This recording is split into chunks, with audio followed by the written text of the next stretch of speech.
Hello and welcome. So this video is about the second era of federalism, which was from 1865 until 1937. It was bookended by two major political events, the first being, of course, the end of the Civil War, and then the second one, which ended this era of federalism, the Great Depression. And so this era focused on a significant shift in our understanding of federalism from our prior practice of federalism. And so in this era of federalism, focused more on a separation between the federal and state governments. So while the federal government was still considered supreme due to Supreme Court decisions, the state governments and the federal governments were to be separated. This was called dual federalism. So the states would work in the ways that they needed to, the federal government would work in the ways that they needed to, and never would the two meet. It's called the layer cake analogy because if you make a cake, then you put, if you make a layer cake, then you've got two layers and delicious, delicious icing in the middle, and never the two shall meet. It was a colossal failure. It was an absolute disaster, and we had to abandon it following the Great Depression because it never worked. We spent our entire time of this era of federalism attempting to disentangle the very complex connections that existed already between the federal and state governments. So it was not a success. The style of capitalism we practiced during that time period was called laissez-faire capitalism, which, if you took French in high school, means hands off in terms of economic systems. It means the government should not interfere. And this was effective to a point. Unfortunately, it ultimately ended up causing the Great Depression, which was detrimental to, of course, the members of the public that it affected. 25% of the country was out of a job, 25% was unemployed, and that was a really extraordinary challenge for everyone. So how did we get to that point? Okay, so Reconstruction was the focus on rebuilding the South. Oh, hang on. Sorry about that. So Reconstruction was the focus on rebuilding the South after the Civil War and integrating newly freed populations, people who'd been held in slavery and now were free men and free women. And the 14th Amendment was passed during that time period in 1868 with the purpose of providing basic freedoms of citizenship for all people who had been held in slavery. Now, unfortunately for people who were newly freed from slavery, that promise did not last very long. As soon as Reconstruction was over, the southern states basically returned to the state that they had been before, except without the actions of slavery, and now in a massive economic depression. And that meant that if you'd been held in slavery, your life changed only marginally for the better. You were a free man or a free woman, but you had no property, you had no skills, unless except for what you had learned before while held in slavery. You were illiterate, and there were no opportunities for movement. A lot of families had been separated, and so searching for those individuals was really challenging. People's names were not even their own under slavery, and so that could have been changed. And so there was a lot of a challenge facing somebody who was newly freed from slavery. And the Supreme Court was practicing that concept of dual federalism. So if the southern states wanted to go ahead and put very heavy-handed regulations and requirements on people who'd been formerly held in slavery, the Supreme Court was saying, laissez-faire, dual federalism, hands off, that's up to you. And this was cemented by an 1896 Supreme Court decision called Plessy v. Ferguson. And the Plessy decision is another landmark decision, which means that it was of serious impact to everybody living at the time and until the 1950s when it was overturned. It was called, it put in place the infamous separate but equal requirement. And that meant that the southern states and any northern states, if they wanted, could integrate, or could segregate, that's a big difference, could segregate by race if they wished to do so.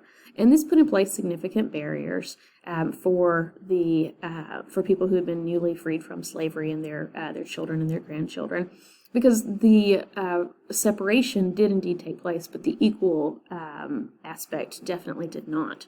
And so this is a time period in which the Supreme Court was the dominant force of government amongst the three branches of federal government, which is a little unusual to think about today because, of course, the president and the Congress we tend to think of as as competing for dominance in terms of which branch is the most powerful. But the Supreme Court definitively was able to exercise a great deal of power by mostly saying states can do what they want. And when the states do good things, that's fantastic. When the states oppress their own people, that's not okay. And so the Supreme Court was supportive of this laissez-faire economics, which unfortunately led up to the Great Depression in the late 1920s. So we'd had a period of low inflation for a very long time, which is great for prices of goods, but then all of a sudden, all those gains of inflation spiked in a very short period of time. And so the consumers couldn't afford goods. That means people couldn't buy things because the prices were too high. And the producers couldn't sell the items because the prices were too high, and so they dumped them. And so the Depression began in 1929 with a massive dive in our stock market. And that lasted through the 1930s. The president in the late 20s, Herbert Hoover, was by and large a big supporter of laissez-faire, and so he was of the opinion that it would just correct itself. Meanwhile, half the country was unemployed or underemployed, and if you don't have a job and you can't feed your kids, you don't care about political theories. You don't care about economic situations. What you care about is feeding your children. And so FDR, President Franklin Roosevelt, was elected in a massive landslide with his New Deal proposals. And so as soon as he gets in office, Congress begins passing these New Deal programs. They're called alphabet soup programs because the programs all had different initials as names. One that was really popular in the upstate of South Carolina is the TVA, the Tennessee Valley Authority, and it brought electricity and indoor plumbing to impoverished areas in the upstate and in other areas of southern Appalachia. And that was really an effective method of improving public health because now you didn't have to die of diarrhea from drinking well water that you hadn't properly boiled, okay? And it also meant that people had jobs. And so people who had been out of a job were now working with the New Deal programs, okay? They were creating infrastructure in the nation. Infrastructure that consists of all those things that make our life the kind of the standard that we expect to live. Building hospitals, for example, okay? Fire stations, that's infrastructure, okay? Police stations for public safety. Roads, okay? Everything that we tend to anticipate as part of a normal lifestyle is considered infrastructure. And at the time, the first and major steps of the New Deal was bringing electricity to impoverished areas and bringing running water into those areas. So the New Deal programs were welcomed by the public because yesterday they did not have a job. Today they had a job improving their community. Okay?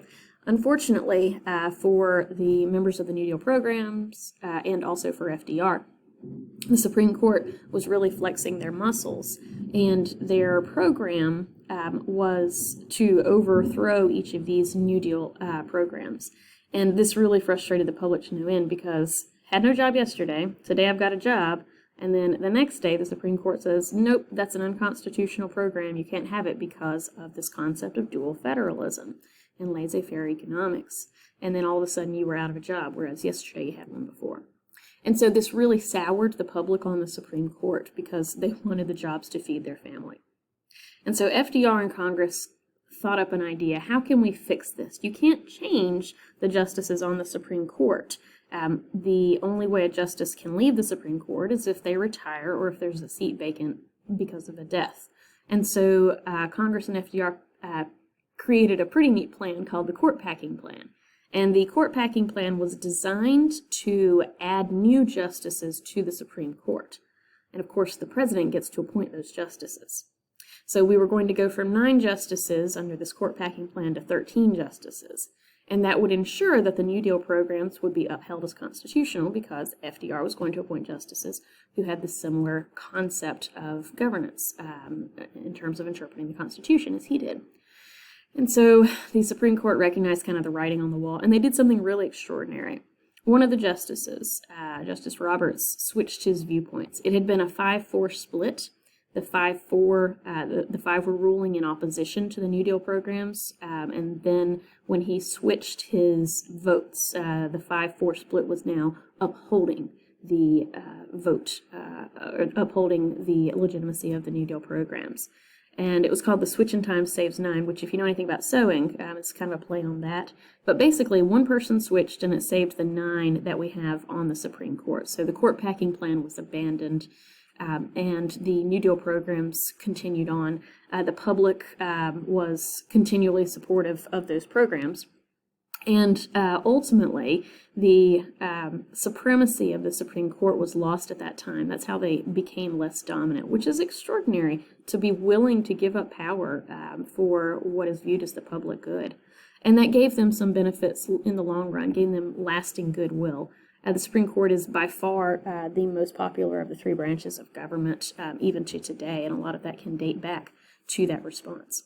So the public were able to go back to work, and the United States was able to come out of the Great Depression, which was an extraordinarily challenging time, and the ability to move on from that provided a lot of the impetus for the United States when we eventually, a decade later, became a superpower.